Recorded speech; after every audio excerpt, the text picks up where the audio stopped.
Bom dia, família. Hoje é a resenha sobre Elam, Irã moderno, o homem antigo e suas primeiras civilizações. Eu acabei esse bloco, graças a Deus aí, e minha força de vontade. Iniciei e terminei. Então vamos fazer uma resenha sobre Elam, que hoje é Irã. E por que Irã? Por que tirar o nome? Vocês vão entender agora na leitura. Bom, direto ao assunto. O homem antigo e suas primeiras civilizações. Elam, Irã moderna. Pouco se sabe sobre o panteão elamita, exceto que os elamitas, em suas muitas excursões à Suméria, gostavam muito de carregar enormes estátuas sumérias dos seus deuses, instalar em Susa. Consequentemente, talvez é a melhor maneira de pensar nos elamitas em suas cidades, seja simplesmente com a extensão da Suméria em suas cidades. Os dois países eram culturalmente praticamente os mesmos e o povo era etnicamente o mesmo. Como revelam os assírios posteriores dos dois povos. Em aparência e vestimenta, eles são indistinguíveis um do outro. Ou seja, sumérios, assírios, Elam, que é o Irã, acadiano, todo aquele povo, a cabeça preta, a civilização, eles tudo cultuavam, tudo que eles conquistavam era entre eles mesmos. Porque tudo começa na Suméria. Então, a Suméria foi passando essa cultura e eles foram adquirindo, ou também quando era invadido, como foi invadido pelos acadianos, depois vem os assírios, vem Babilônia, vem Elam, é um invadindo do outro, mas são todos cabeça negra, cabeça preta e o principal, a origem. Tudo que era cultuado vem da origem da Suméria. Dando continuidade. O homem antigo e suas primeiras civilizações. Elam 2. Irã moderna. Aí sim, agora vem os assírios. Vamos lá. Na Babilônia, porém, a segunda dinastia de Ísen liderou uma revolta nativa contra os elamitas. E o poder elamita na Mesopotâmia Central foi finalmente quebrado. O império militar elamita começou a encolher rapidamente. Nabucodonosor I da Babilônia, 1124 a.C., atacou Elam e foi derrotado por pouco. Um segundo ataque da Babilônia, no entanto, teve sucesso e todo Elam foi aparentemente invadido, encerrando o período elamita médio. Viu que eu falei? É um atacando a cidade do outro, o reinado do outro, mas adquirindo a cultura um do outro e juntando. Mas tudo vem da Suméria. A civilização, dando continuidade. A influência elamita no Luristão. Com o tempo, essas pressões internas e externas resultaram no colapso quase total de qualquer autoridade central significativa no Elam. Em uma série de campanhas entre 692 a 639 a.C., na tentativa de resolver uma confusão política e diplomática que se tornou uma dor de cabeça crônica para os assírios. Os exércitos de Assurbanipal destruíram Susa, completamente demolindo edifícios, saqueando, semeando sal na terra de Elam. Vocês já viram falar nisso? Eu, pelo menos, né? A gente estuda lá quando quando Cartago que é Amílcar e Aníbal. Eles dão a volta lá pelos Pirineus, lá pela Espanha, vai lá por trás da França e entra na Roma por trás, que foi a surpresa, que é a história, a estratégia de guerra. O que acontece? Eles não matam os romanos, lembram disso que eu já falei sobre isso? E deixam, e passam pela cidade. Que depois os romanos se unem e exterminam essa raça que é Cartago, que tudo começa com Elissa, lá que eu falei sobre Pigmalião. Ele mata o cunhado, espera a irmã, que a irmã foge e vai, que é a Fenícia, certo? Aí foge e vai para Cartago, que depois teve a Primavera Árabe, a Tunísia, entendeu? Então, essa história de Roma, eles estão copiando o mesmo método que é a origem, que é quando é semeado o sal na terra de Elã. Para quê? Você jogando sal, não vai nascer nada, entendeu? E a prova de que conquistou a terra. Lembrando que o salário vem de sal.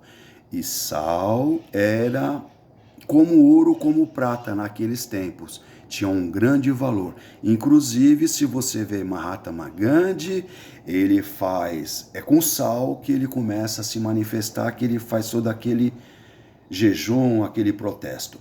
Mas dando continuidade na leitura para vocês entenderem. Viu como que foi copiado? De Roma? Tudo de Roma foi copiado.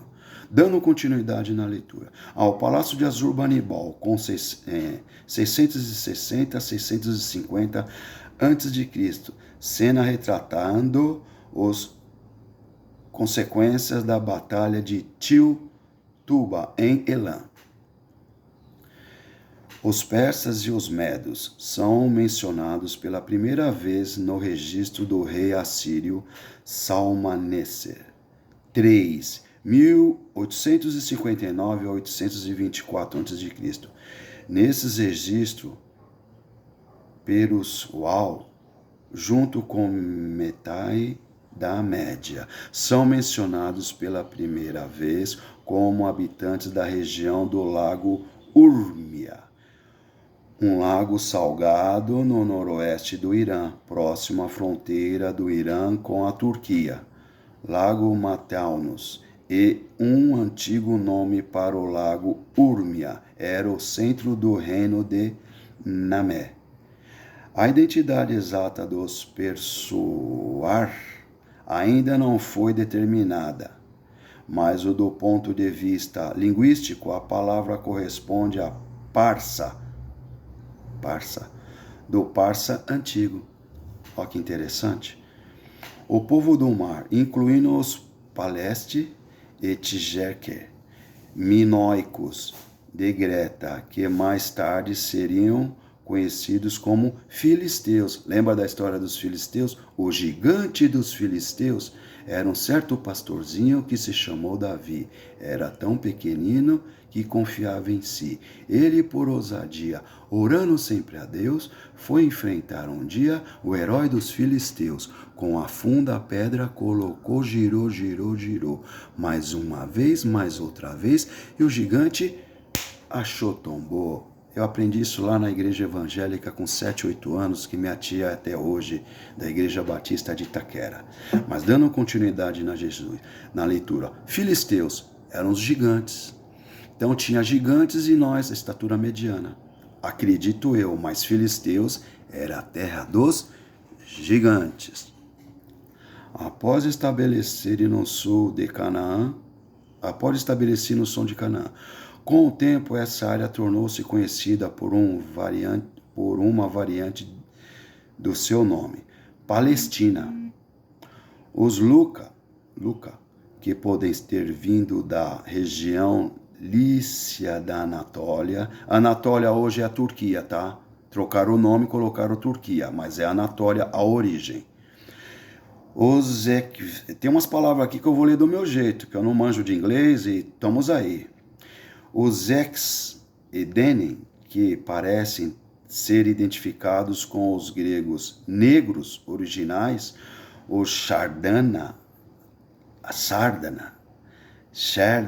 que podem ser associados à Sardenha, os Teres, Tursa ou Tursenoi, os tirrenos. O nome grego para os etruscos e os Shekelesh, sicilianos. Olha onde aparece já a Itália, que hoje é Itália, porque eu já li, etruscos é os italianos, tá? Depois vem Roma. Na primeira palavra são eles. Após serem derrotados pelo rei egípcio Ramsés III, o povo do mar invadiram a Anatólia. Lá teriam destruído o Império Hitita da Anatólia Central e se estabelecer ali. Viu aí? Só guerra, viu, gente? Até hoje, só guerra.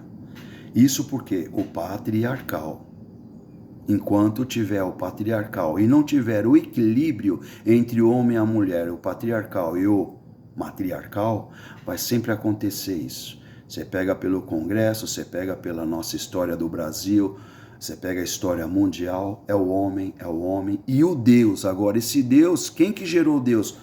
Uma mulher, um útero, uma fêmea, o matriarcal, que eu já falei sobre isso, que é Namu, Abizug. Dando continuidade na leitura. Certas práticas culturais também conectam os persas e a Anatólia. A antiga prática funerária da Anatólia de dessecar o corpo e em seguida colocar os ossos em recipientes para sepultamento. Cataluyuki, circa 7500 a.C., é a única prática apenas por duas culturas posteriores. A principal delas são os persas, da região zoroastriana. Sua prática consistia em colocar o corpo onde pudesse ser comido por pássaros e animais necrófagos, ou desgastados até os ossos, e então colocado em um recipiente para sepultamento. Em Bombaim, na Índia, os Parsis, como são chamados os descendentes indianos dos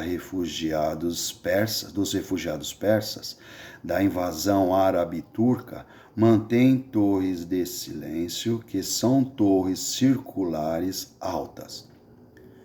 Os mortos são carregados até o topo e os funerários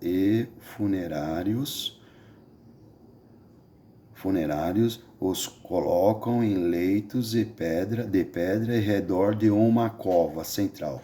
Depois que os abutres que pairam no ar retiram a carne dos ossos, esses são recolhidos e colocados na cova central. Aí aqui mostra, tá? Hebraica muda para incluir o sepultamento secundário em ossos. Essa prática funerária envia a coleta dos ossos do falecido após a carne ter sido deixada em decomposição e dessecada e a sua colocação dentro de um ossário. O ossário era então colocado em um lóculo, uma espécie de bolsa. O corpo de Jesus foi colocado em uma caverna para ser descarnado. Óbvio aí, pessoas, como que a gente vai pegando uma coisa da outra.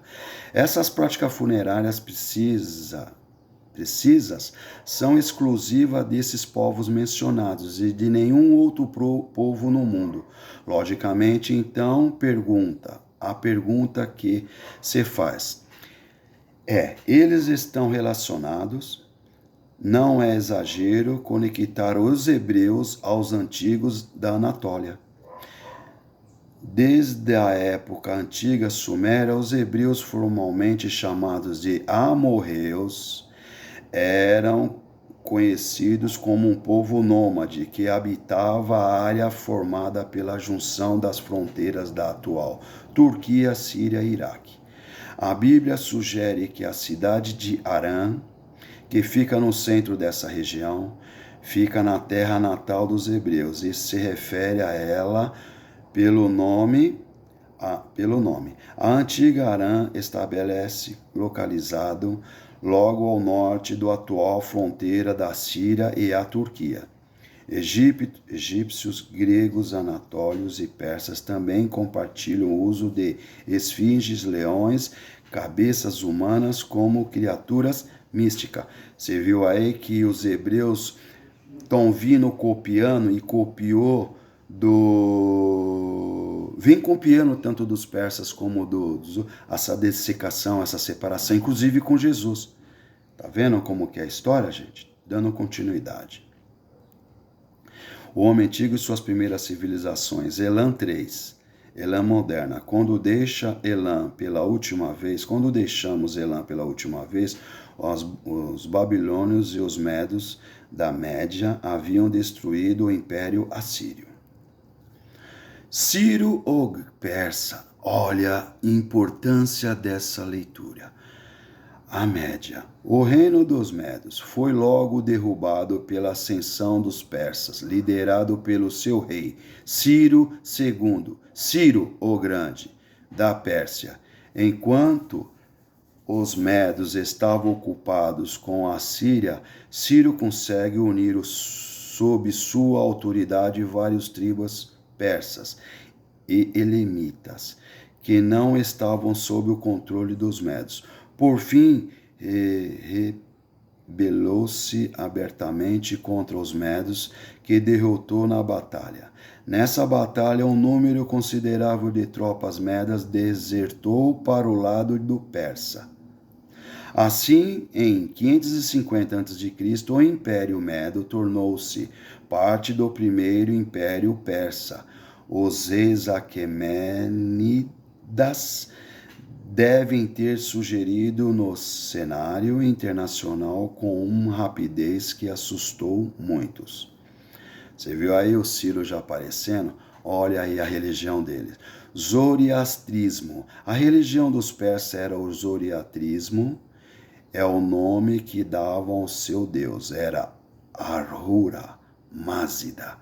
O símbolo da sua religião,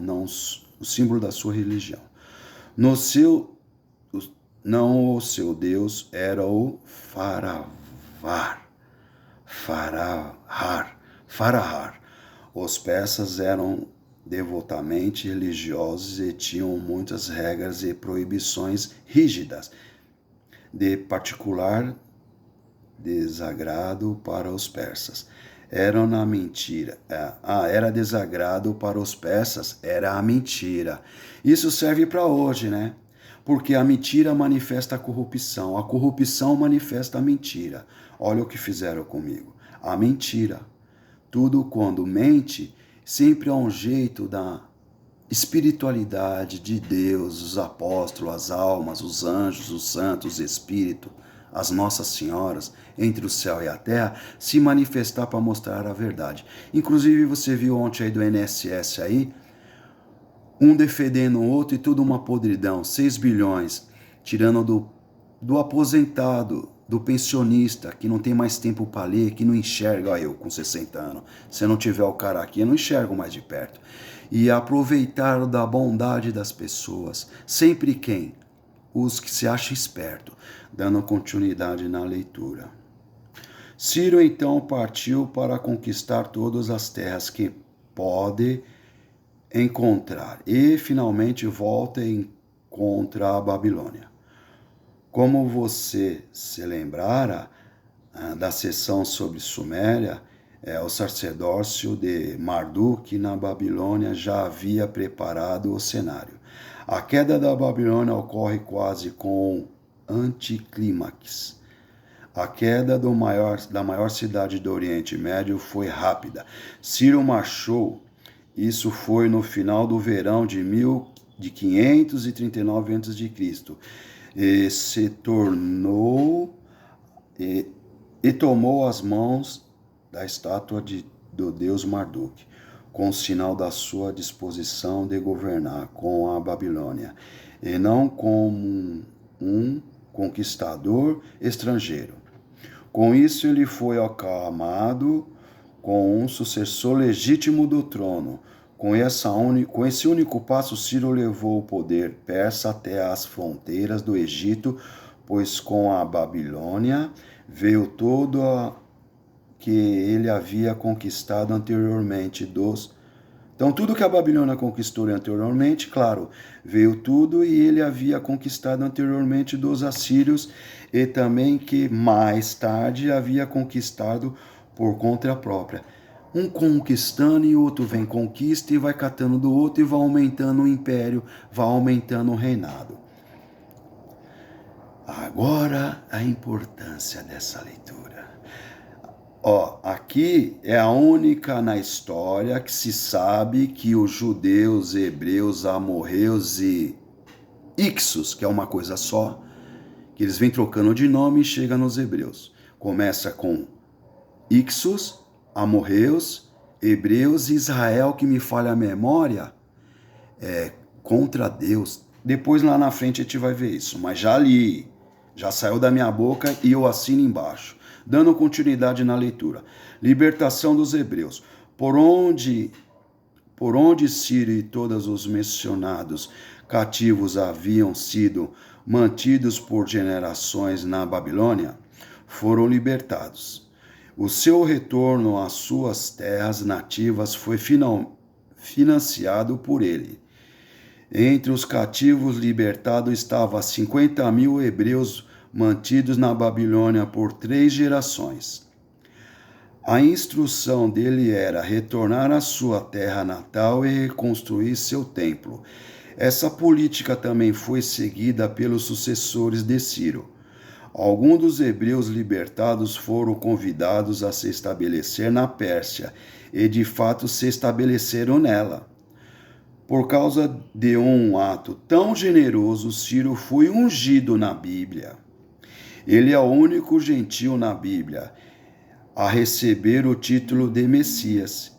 Ele é mencionado explicitamente como pastor do Senhor e seu ungido Messias. Outras referências a Ciro são atestadas em Isaías 45:4, onde Ciro é chamado pelo nome recebido do título de honra. Ele é também chamado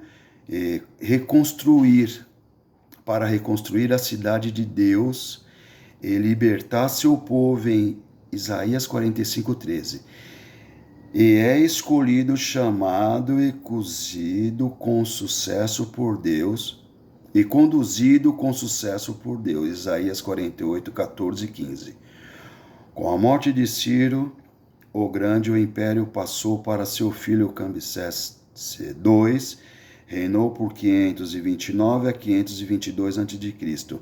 Nessa época pode ter havido algum grau de agitação em todo o império, pois com a morte de Ciro, Cambises aparentemente sentiu a necessidade de assassinar secretamente seu irmão Bardia Esmerdes. A campanha contra o Egito em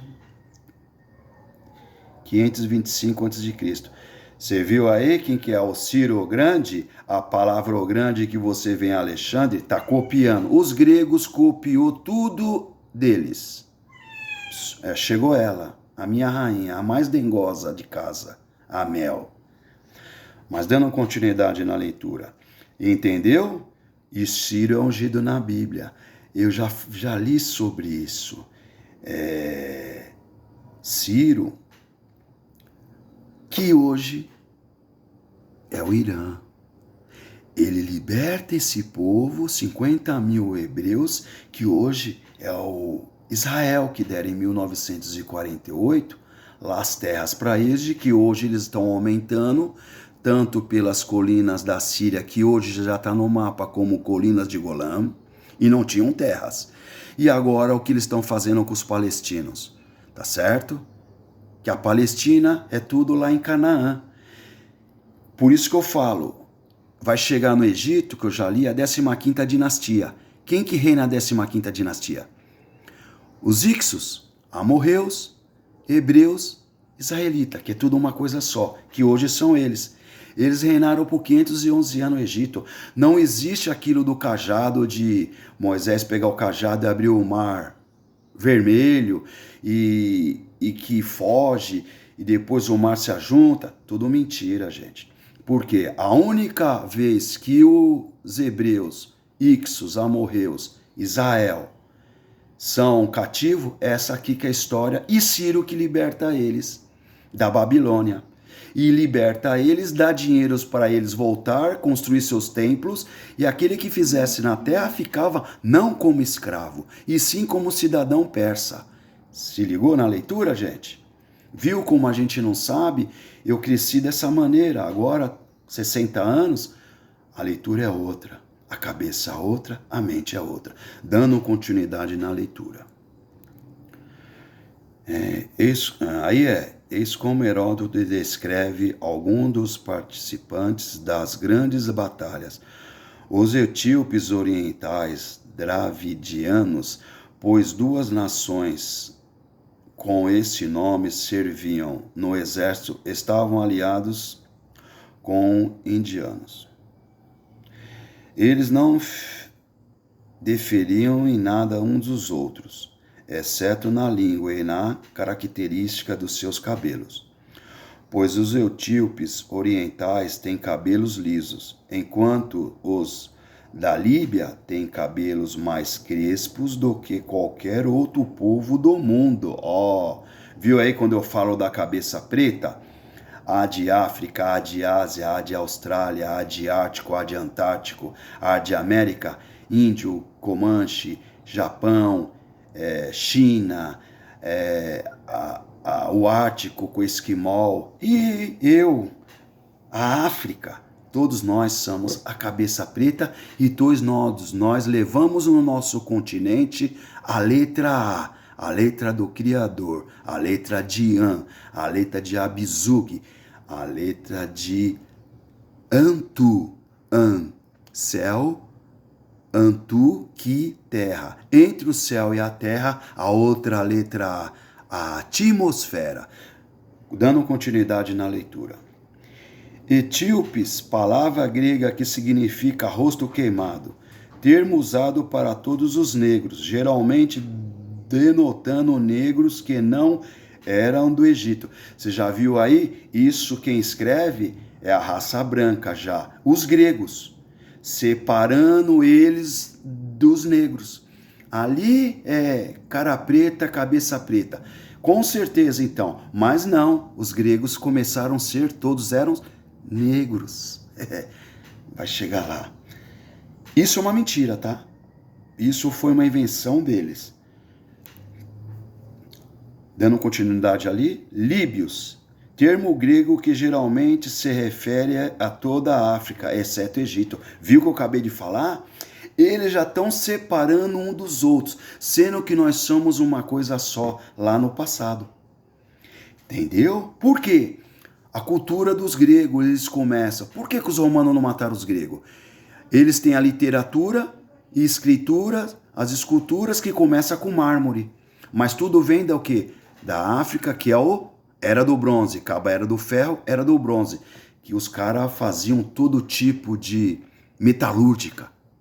E os gregos vêm com essa moral, achando, porque a leitura hoje mostra a realidade. Você vê que na escola, quando a gente vai estudar, lá na quinta série, o que eu aprendi? Desculpa, a primeira pessoa. O que eu aprendi? Tudo começa com os gregos, depois vai pros romanos, e aí chega aqui hoje. Ninguém fala da Suméria. Ninguém fala do que o Átila está passando para vocês. Por isso que é uma coisa, letra A, apócrifa. Entendeu? O homem antigo e suas primeiras civilizações. Elam 4, Elam moderno.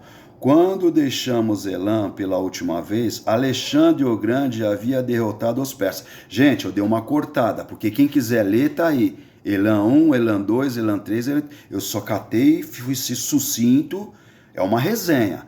Mas o conteúdo geral, só ir lendo um por um, que já fechou Elam, já vou entrar em Minoicos, já o próximo, e dando continuidade nos outros, como amanhã é Canaã. Segunda, Anunnaki, terça, Sumério, quarta, Egito, quinta acabou hoje, Elam, que vai entrar agora, Minoicos, dando continuidade, que é os gregos. Depois que é mudado o nome. Acredito eu, espero não estar errado. Mas na leitura eu vou corrigir. Vamos lá. Os Seleucidas. Com o fim do Império Aquemenita, o sul da Mesopotâmia e a Pérsia foram divididos por Alexandre na satrápia da Babilônia ao sul. Enquanto parte norte da Mesopotâmia foi unida à Síria em outra satrápia. Não se sabe quanto tempo durou essa divisão, mas com a morte de Alexandre o Grande, em 323 a.C., o norte da Mesopotâmia foi separado da Síria e transformado em uma satrápia separada. Um dos seus generais, Seleuco, mais tarde Seleuco I Nicator, recebeu a satrápia da Babilônia para governar. Seleuco tornou-se assim governante de um vasto império que se estendia do moderno Afeganistão ao mar Mediterrâneo. Ele fundou várias cidades, sendo as mais importantes Seleucia, no Tiro e na Antiquita, no Rio, na Síria. É que aqui, Seleuco no Rio, na Síria. É que aqui dá uma apagadinha, fica aqui embaixo. Bom, dando continuidade. As fronteiras da parte eram recolhidas. Bom, aqui, pessoal, é um conquistando o outro. Ou seja, vamos lá, no período católico, após a morte de Alexandre, em 11 de julho de 323 a.C., entendeu? Aí, quando ele morre, é tudo dividido, mas o que Alexandre fica, que é o Egito, ele deixa para quem? Ptolomeu, já falei sobre isso, que é o pai de Cleópatra. Eu não coloquei esses dias sobre Cleópatra e seus dois maridos, tipo Dona Flor e seus dois maridos, é uma realidade. Eu só fui para mexer com a mente de vocês, porque na verdade, gente, é Cleópatra e seus 4 maridos. Primeiro, lá os dois, Marcos, Antônio e César, né? Só que antes, para não perder o reinado, ela casa com um dos 2 irmãos dela, Ptolomeu X, mais 2 pauzinhos, Ptolomeu 12 e Ptolomeu X e Ptolomeu 14. Ela casa com seus 2 irmãos, fora que ela mata uma irmã, porque ela que seria a sucessora, ó. E outras, isso é normal, tá, gente? Lá no passado, que chama-se incesto. Bom, eu posso falar do passado. Então, eles casavam entre irmãos. Inclusive o deus An e a deusa irmã dele, que é a terra, Antu, eles se casam e geram filhos, que é Enlil, entendeu? É Enki, Enlil e Nan. É um transando e tendo filhos com o outro, para continuar a miscigenação deles, e não o reino fica entre eles. E você vê que esse negócio de sanguíneo é mais com nós seres humanos, porque a história dos deuses é assim. É um se deitando na cama com a irmã e assim até com mãe. Vamos lá. Eu vou dar uma cortada aqui, porque o importante seria essa questão do Alexandre o Grande, que está copiando os gregos, como eu falei, os romanos conquistavam, os gregos conquistavam, todos Sócrates, Platão, Aristóteles, todos os estudiosos, filósofos gregos, eles iam para Egito, iam para Alexandria, a Biblioteca de Alexandria, estudar lá que tinha o conhecimento mundial. Antes, todas as histórias estavam lá. Por isso que Alexandre, que tudo o que ele conquistava, ele mandava para eles, que aí tive a Biblioteca da Grécia, que por causa disso. Então, A história é simples. Toda a história dos gregos, para eles aprenderem, eles teve que ir lá no Egito. O que é Egito? A África. Tinha que aprender com quem? Com os negros. Que inclusive, não fugindo ao assunto, vocês vão... Já falei sobre isso, mas dá para dar uma rapidinha aqui, vai. Falar sobre Hermes Trismegisto. Ele aparece em 3 reinos. Ele é rei e Deus em 3 situações. Vamos lá. A primeira começa lá. Ele é Tote, no Egito. É Hermes. Ele é Hermes nos gregos, que é aquele anjo com uma flecha e nos calcanhar de Aquiles ele tem as asinhas. E ele é, em Roma, o deus... Ih, deu branco. Plutão. Ele é nos 3 deuses e nos 3 principais reinos do passado. Hermes Trismegisto. Eu acredito o quê? Que ele viveu nessas 3 eras. Inclusive, na leitura anterior, atualmente, esqueci o nome dele agora, foge, quando é feita a Constituição dos Estados Unidos, aparece do nada na sala esse cara aí, e ele fala e prova, junto lá com a maçonaria, ele prova que ele viveu várias gerações. Ó eu aqui, ó eu aqui, ó eu ali. E ele mostra, sou eu. E ele ajuda para elaborar a Constituição dos Estados Unidos. Ó eu, Átila, vocês não estão acreditando nisso. No futuro eu trago, porque tudo que eu falo eu tenho que mostrar. Dando continuidade. Em 331 a.C., os Esparta luta ao lado do rei Dário.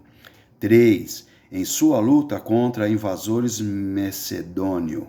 Alexandre, da Macedônia. Alexandre, tá vendo? Lembre-se, Alexandre. Alexandre não é grego, ele é da Macedônia. Filho de Filipe. Tá bom, gente? Vamos lá. Invasor da Macedônia, Alexandre o Grande. Durante a batalha de Gaugamela, os partas foram comandados por Fraterfernes, que rendeu sua satrápia quando Alexandre chegou no verão de 330 a.C. Ele foi reconduzido e sabe-se que foi satrapa da Arcânia em 323. No período cáutico, após a morte de Alexandre, 11 de junho, já li, a parte ainda era governada por Fraterfernes. Quando o império foi dividido em Triparadiso, 320 a.C., foi atribuído a um certo Felipe. Mas 2 anos depois, a satrápia da Média, em um homem chamado Peitão, tomou o país e nomeou seu irmão Eudamo. No entanto, os outros satrápias se uniram e os expulsaram. Eu dou uma enrolada na língua aqui, essa palavra sapátria.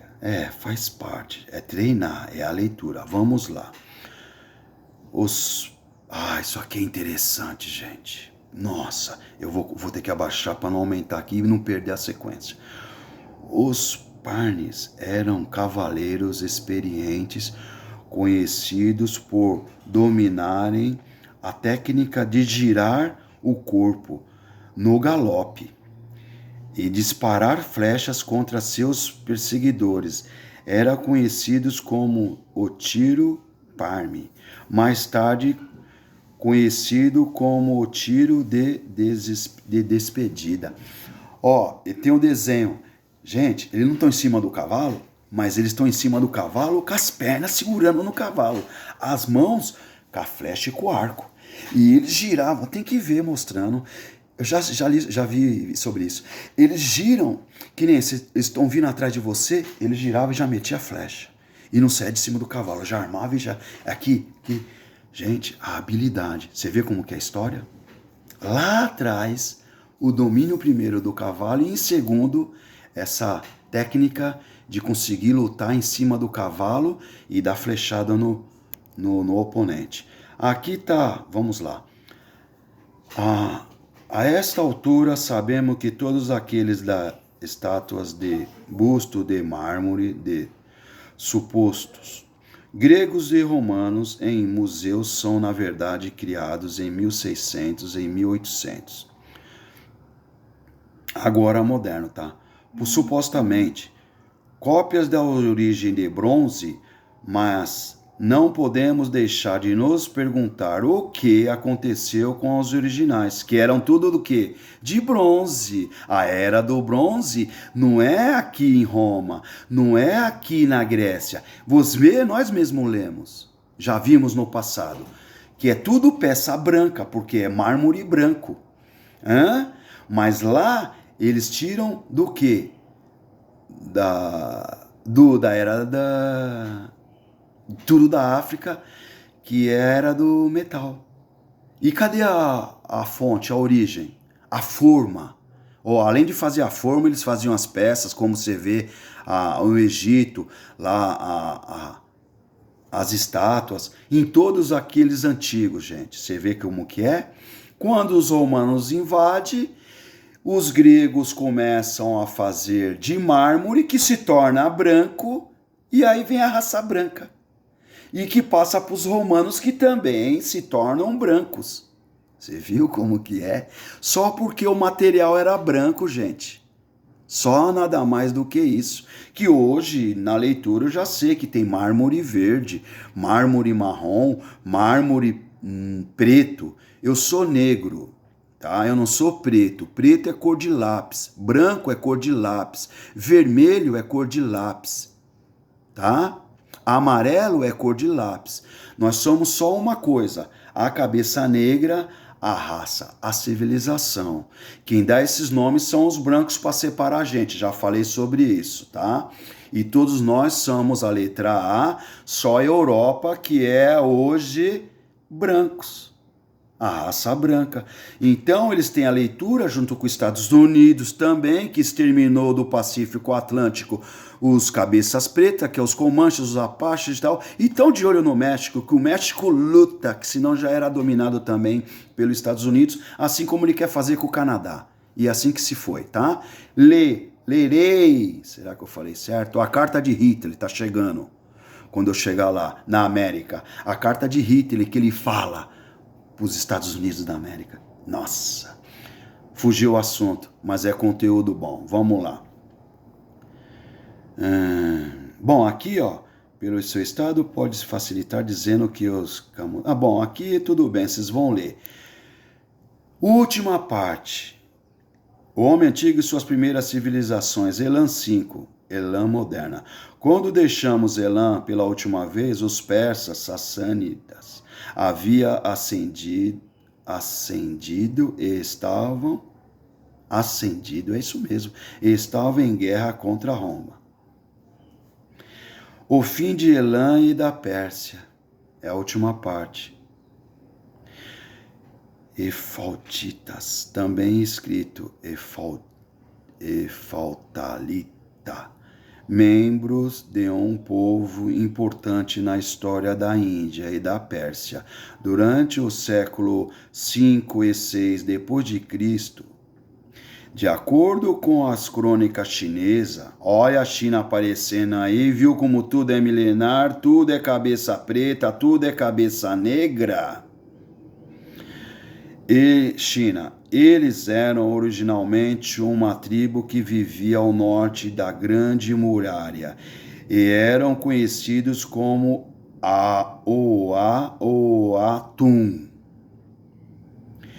Em outros lugares eles eram chamados de Hunos brancos ou Hunas.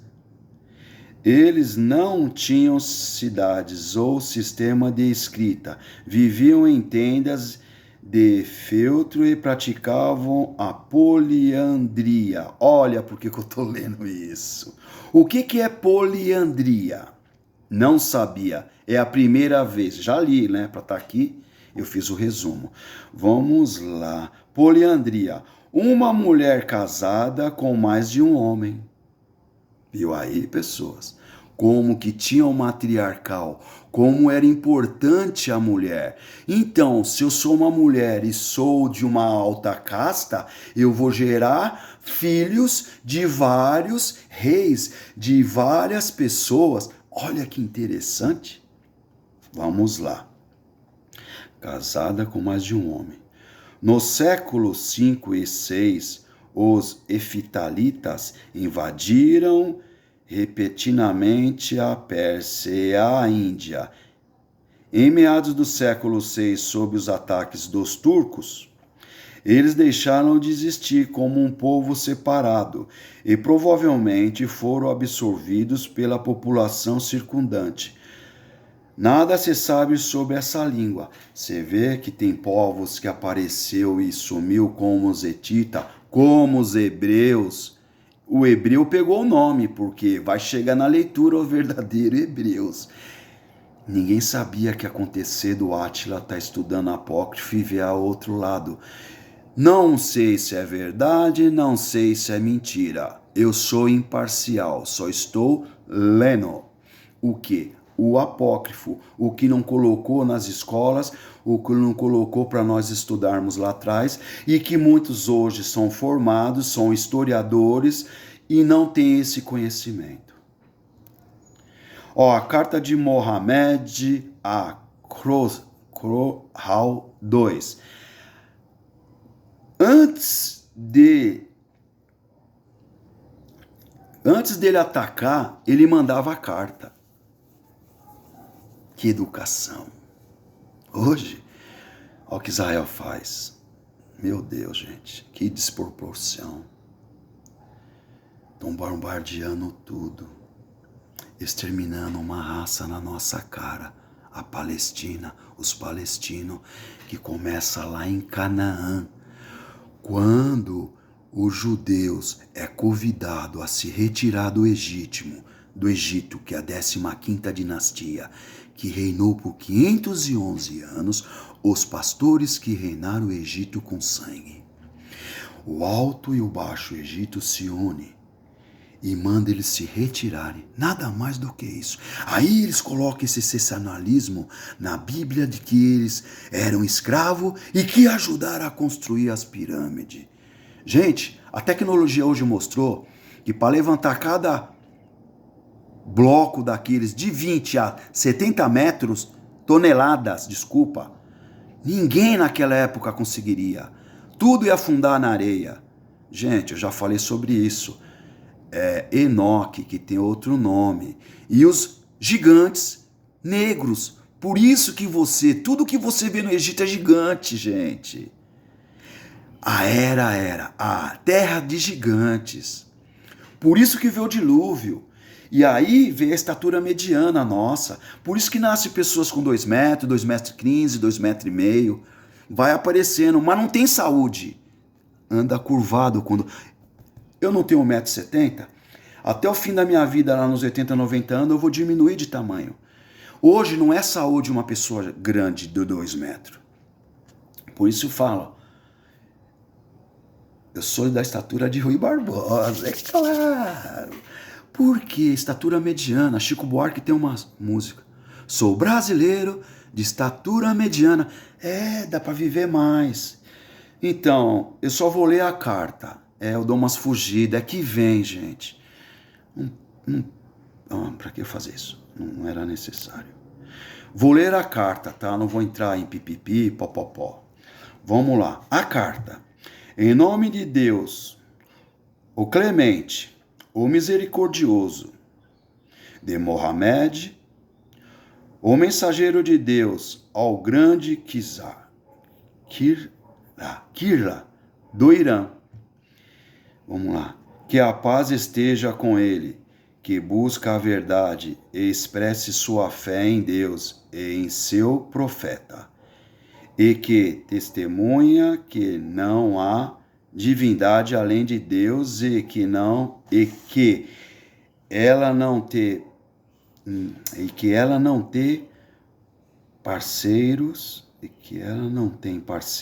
que acredita que Mohammed e seu servo e profeta, sob o comando de Deus, ou os convido a ele, eu os convido a ele.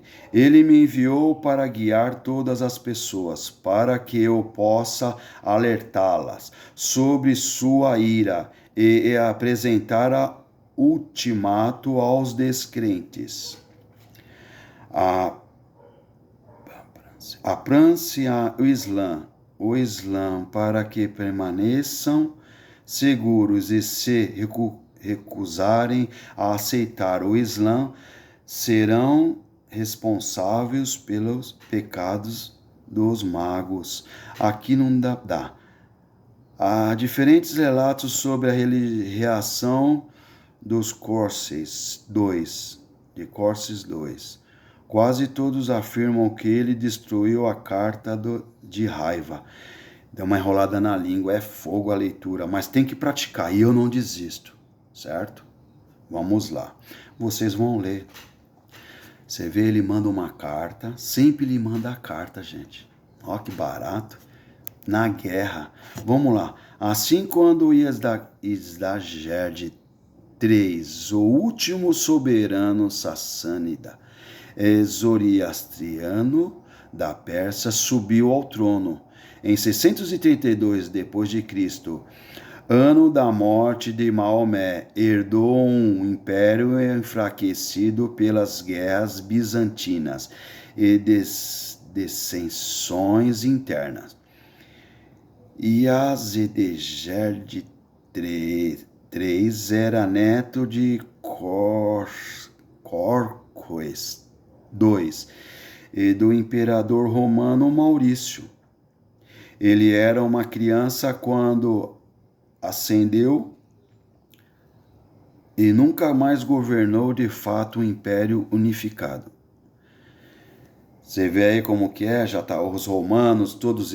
Pessoas, é guerra, guerra, guerra. Um conquistando o reinado do outro e vindo. Um conquistando o reinado do outro e vindo. Vamos lá, aqui é também, para vocês entenderem. Vamos lá. O Templo do Sol, o Templo da Baran em Mari, não dá para enxergar, Maribe, vamos lá. Conhecido como o Trono de Bigis, nome árabe para a rainha de Sabá. Foi construído no século 8 a.C., dedicado a Ad Unyuk. Desempenhou sua função por quase 1000 anos. Você vê como que apareceu a mulher? Por isso que eu tirei isso aí. Viu aí como que tem o poder da mulher? São raros, né? São exceções. Então, o Templo do Sol é para ela, a rainha de Sabá, que é a rainha que vai lá, que dizem que ela vai lá conhecer Salomão por causa da inteligência. E como rainha ela era virgem, até então não tinha se deitado com ninguém, mas estava esperando. Aí falam que Salomão, com mais de 800 mulheres... eu não sei como que colocam na Bíblia, tanto Davi e Salomão. Davi matou tanta gente para ser o que é. Essa conversa do gigante dos filisteus, gente, pô, os caras tinham superpoder, sei lá, né? Colocaram na história aí como colocaram o Mar Morto que abriu, tá certo? Com uma funda derruba o gigante. Ai, ai, ai. Mas vamos lá. Então, aí você vê a mulher aparecendo de novo, mas assim, não como eu queria, porque foi apagado. Eu tenho o livro das mulheres, as imortais. Então, dando continuidade na leitura. Então, é isso, tá, gente? Como eu falei do Davi, ele manda ao seu general crescer no olho. Talarico hoje dá o nome. Crescer no olho na mulher dele, que é a mãe de Salomão no futuro. Ele tinha várias mulheres, mas ele queria aquela. E a mulher do general. O que ele faz? Manda ele para uma guerra que era uma guerra que sabia que todos eles iam morrer. E ele morreu. Ele se deita com a mulher. Se não me falha a memória, é a mãe de Salomão. E Salomão, gente, não é coisa que você tem que se agradar, não. Sabedoria de Salomão, isso aqui para pessoas. Ele não soube reinar nada. Que reinava, cada mulher que se deitava, com cada rainha que ele se deitava, era uma cultura que ele estava trazendo. Se perdeu na mente. não sabia mais o que era, nem tanto ele mesmo fala. Não é eu aqui querendo denegrir imagem, falando mal de isso, daquilo, não. Ele mesmo fala. Ele se perdeu. Ele se deitou só uma vez com uma mulher, nunca mais se deitou, nunca mais ele voltou para ir para a cama com ela. Para você ver quantas mulheres ele teve. E aí? O que adiantou isso? Hoje a história é outra. Vamos lá, para finalizar. O início do judaísmo europeu. Os casares. Os árabes continuaram as suas guerras com Roma, que também tinha um tom religioso. Um grupo que se viu no meio disso tudo foram os casares. Turcos. Esses eram membros de uma confederação de tribos turcas que no final do século IV depois de Cristo, estabeleceram um grande império comercial que abrangia a região do Cáucaso, na Rússia. Os casares e os árabes lutam entre si na Armênia e outros lugares. Viu aí a Armênia aparecendo? Ela é antiga. Letra A. Anatólia, letra A. Aparentemente houve pressão sobre os casares por parte dos seus aliados. Os romanos, para que se convertessem ao cristianismo, enquanto ao mesmo tempo também houve pressão dos árabes para que aceitasse o islamismo. Os casares não fizeram nenhuma das duas coisas. Em vez disso, escolheram a religião hebraica, que sabiam ser uma escolha que ambos os lados teriam que respeitar, visto que ambas as religiões eram baseadas na religião hebraica. A proeminência e a influência do Estado Khazar refletiram-se em suas estreitas relações com os imperadores bizantinos. Justiniano II, 704, e Constantino V, 732, tiveram cada um esposa casar. Você vê aí como que é a leitura? Até capital Khazar do delta do Volga ser um grande centro de comércio. O Império Khazar caiu quando Sviatoslav, duque da Rússia, Kiev, 945-72, filho de Igor e de Santa Olga, derrotou o exército em 965 d.C. Os casares são os progenitores do judaísmo europeu. A etimologia do termo judeu provavelmente se relacione a esse povo. Vê aí como que é as coisas? Agora é isso, hein? Mudando de nome. Aí, gente. Em 1935, o governo iraniano solicitou aos países com os quais mantinha relações diplomáticas que chamassem a Pérsia de Irã. Disse que a sugestão para a mudança partiu do embaixador iraniano na Alemanha, que estava sob a influência nazista.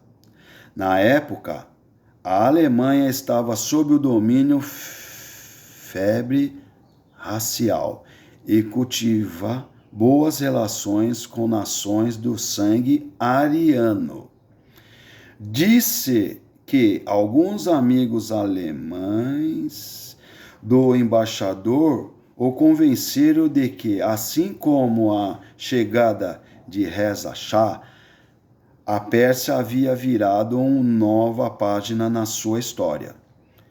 Era apropriado que o país fosse chamado de Irã. Isso não apenas sinalizaria um novo começo, anunciaria novo começo e anunciaria ao mundo uma nova era da história, mas também representaria a raça ariana de sua população, já que Irã é um cognito, é um cognito de ariano e derivado dele. Você viu que mistura de ariano com Irã e iraniano? Viu aí? E por influência, na Europa, a Alemanha é mudado o nome em 1935. Tá entendendo? Aí vocês vão chegar. As palavras as palavras ariano e ariano são uma fonte de confusão. Obviamente, a palavra ariano, como usada por Dário, é a tribo nômade dos brancos que supostamente chegaram à Pérsia. Não são a mesma coisa. No uso de Dário, ariano parece significar uma classe nobre. Por um lado, mas a inscrição de Berriatan parece se referir a uma língua, mas como o povo que nos referimos como arianos possui uma língua escrita, ainda assim não poderia se referir a eles. Curiosamente, embora Dário reconheça ser rei de países que contêm todos os tipos de homens, nenhuma tribo de arianos é mencionada em inscrições persas, tornando um mistério a origem desse nome para o povo ou tribo. Portanto, para evitar confusão, a grafia ariano é reservada para os persas e a grafia ariano é usada para a tribo dos brancos. Entendeu quando hoje as pessoas falam que elas são essa separação, né, de ariano e a raça branca, certo? Ariano. Eu já falei sobre isso. Foi um erro de trazer para o moderno, só que não sabia que a origem da palavra verdade era essa. Tá bom? Vou lá. Comentário. Por que essa fonte albina não inclui os moradores da Arábia, Egito, Líbano, Israel, judeus, são turcos, cazares, Palestina, Jordânia, etc. E desconhecido e incorreto. Você entendeu, pessoas? Ó, aqui, ó. Judeus são turcos, cazares. Israel, entre aspas, judeus são turcos, cazares. Acabou. Então, pessoas, de toda essa leitura aí, peço desculpa pela gagueira, mas a história está aí e finalizamos. Obrigado. Semana que vem dou continuidade. Eu acho que vai ter que fazer 2 vídeos. Eu vou ser mais sucinto na próxima vez e deixar a leitura para vocês. Desculpa aí. Finalizei. A história está aí contada e a leitura também está aí. Muito obrigado pela paciência e colaboração de vocês. Ó, virou lá o tempo, tá? Vamos ver o que vai dar. Eu vou colocar a primeira parte se der a segunda parte. Mas o importante é que eu dei a palavra que eu ia fazer uma resenha, resumir. E agora eu aprendi que eu tenho que resumir mais ainda. Muito obrigado e fiquem com Deus.